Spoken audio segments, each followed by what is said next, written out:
President Trump, to his great credit, built a once-in-a-lifetime unity ticket, which I think the media completely underestimated, from Bobby Kennedy to Tulsi Gabbard. And then finally, of course, it cannot be repeated enough, God bless Elon Musk. I mean, that guy put it all on the line. I mean, it wasn't just like he wrote a check and hoped it would get better. He lived in Pennsylvania the last 45 days of the election. He personally would host town halls across the state of Pennsylvania. He was giving away $1 million a day to random citizens to help encourage citizen participation. And so there's a lot of people that deserve credit. We all kind of played a small role. And that's why it feels so different than 2016. 2016 was just lightning in a bottle, took them by surprise. It was a movement. This was really 30 or 40 different people that went all in, that we just called the bluff of the Democrats, and we beat the most powerful thing ever to exist in the history of the world. It's pretty awesome. Praise God. And the reason I'm here in person is because Pennsylvania is so important to the future of the world. So, if the Dems win this election, they will legalize enough illegals to turn the swing states, and everywhere will be like California. There will be no escape. That is so insane. This is the final. This is it. This is the last chance. Has anybody tried to push back? And I just want to go out and vote. Vote like your life depends on it. Vote like your future depends on it, because it does. This is the last chance, man. Elon created an app, and he knew who won 4 hours before the results. So as the results were coming in, 4 hours before they called it, Dana White told me Elon was like, "I'm leaving. It's over. Donald won." He just fucking somehow or another. I'm gonna go back into my pod and evaporate. I don't know what he's getting, where he's pulling his data from, but he had like the most accurate data in terms of the rural states hadn't put the results in yet, but yet Trump was ahead in these states. Kamala's never going to win those states, so tabulated that and like put it all together. I don't know how he did it.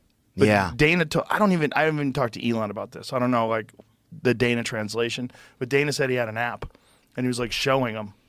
He's like, "It's over." And he fucking left. Dude just left. Since 2005, I spend 30 minutes praying every day when I get out of bed. And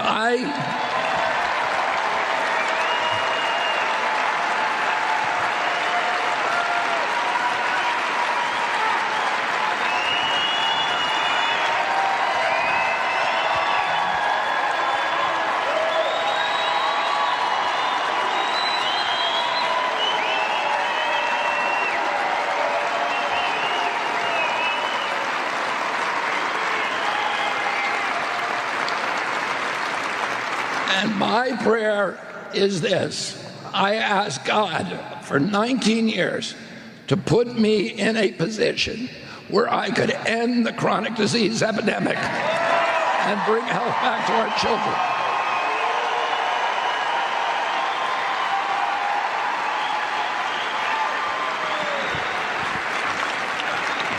And in August, God sent me Donald Trump. And don't you want a president that's going to make America healthy again?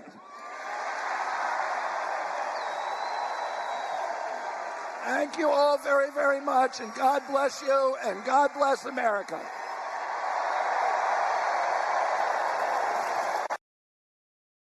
They know someone who actually has affection for them, and that's Donald Trump. And it's requited. It's requited. They know. When he goes to McDonald's and serves fries, like, he's not faking that at all. That's why that worked. Democratic media consultants are like, how is that working? Because it's real. That's why. And the second reason that people love Trump, and I put myself in this category, it's why I'm here today, is because he's liberated us in the deepest and truest sense. And the liberation he has brought to us is the liberation from the obligation to tell lies. Donald Trump has made it possible for the rest of us to tell the truth about the world around us. And that's the single most liberating thing you can do for people. If you want to enslave people, if you want to degrade them, force them to tell lies. And they have. They forced us to lie about everything at gunpoint, effectively. It's the freedom to say what's obviously true as a free man and not a slave. And I just want to say thank you, Donald Trump, for that.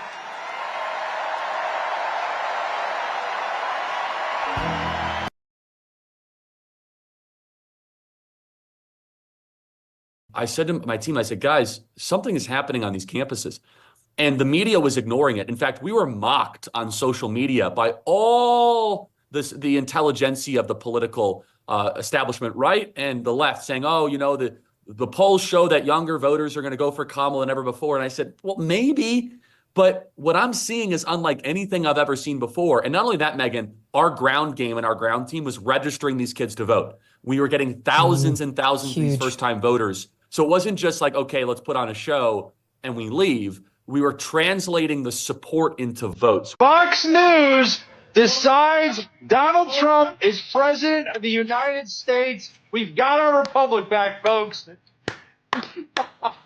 Let's go. There it is. Everybody should remember this moment. Look, I'm gonna echo Charlie from earlier. Remember where you were when this happened. Remember where you were when you realized that the Uniparty and all of these, you know, just the establishment, you said it's time to actually participate. And look what you guys have done. And if anyone deserves to get tears in his eyes, it's Charlie. I think we all agree. I think Erica was chucking his money into something in the break room. No one has worked harder than Charlie for this. We gotta hear some words here from you, Charlie. You put all this together, my man. Let's hear it. I am just humbled by God. It's all God. It's all God. God alone. God alone. That's all I say. Decision desk has it. Pennsylvania. It's done. It's beginning.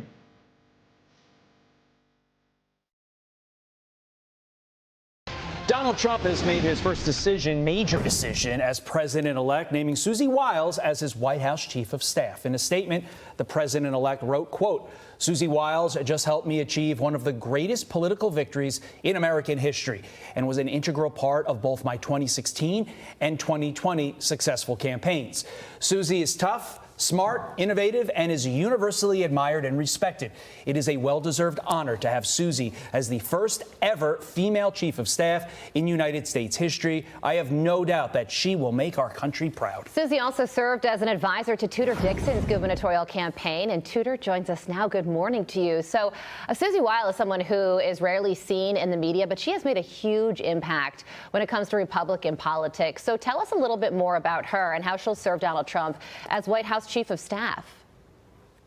Well, she's rarely seen because she has no ego. She is an amazing woman. She is a perfect combination of talent and toughness. She does not let any shenanigans go on around her, but she also understands how to take care of her boss. She doesn't try to control him. She was the originator of let Trump be Trump, and that was the most effective strategy she could possibly have. She did not shy away from long-form interviews. She didn't shy away from the McDonald's experience, the garbage man experience. She knew that Trump had this innate way of meeting people where they are and reaching people, and she embraced that. But she also doesn't let people do anything around him.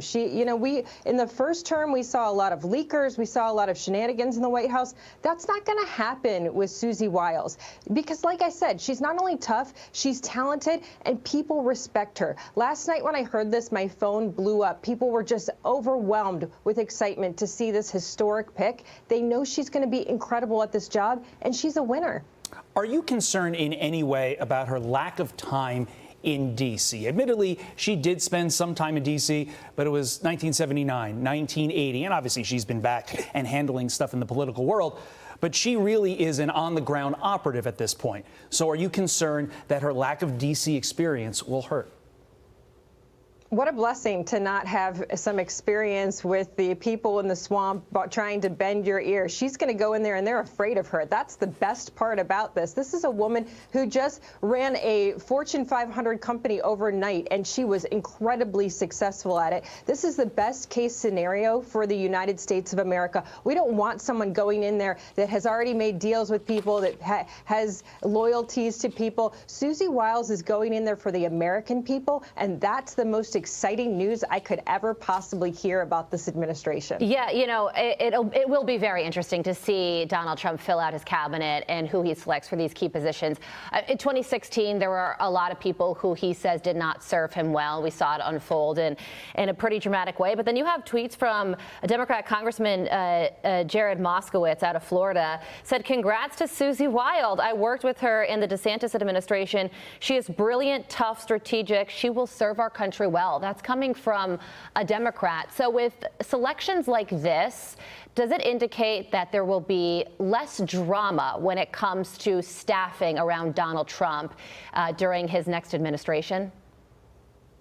Absolutely. We are all so excited about what's going on in this next administration. It will be the most historic administration in the history of the country. I know that he is bringing together an amazing team. Susie is going to help him with that. Susie, I just have to tell, my personal experience with her is that she is always available, always willing to sit down with you, always willing to go through every scenario with you and help you play out what is the best thing you can do for yourself and for the people.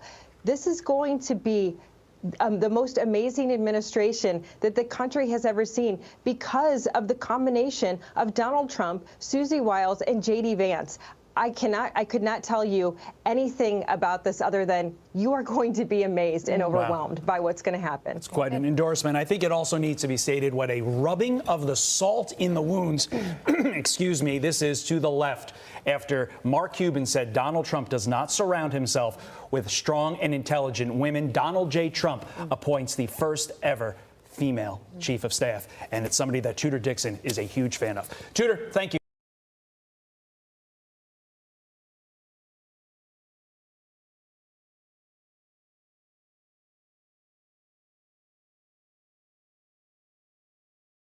Integral, integral, shenanigan, shenanigan, innate, innate, bend your ear, bend your ear, best case scenario, best case scenario, blow up, blow up, play out,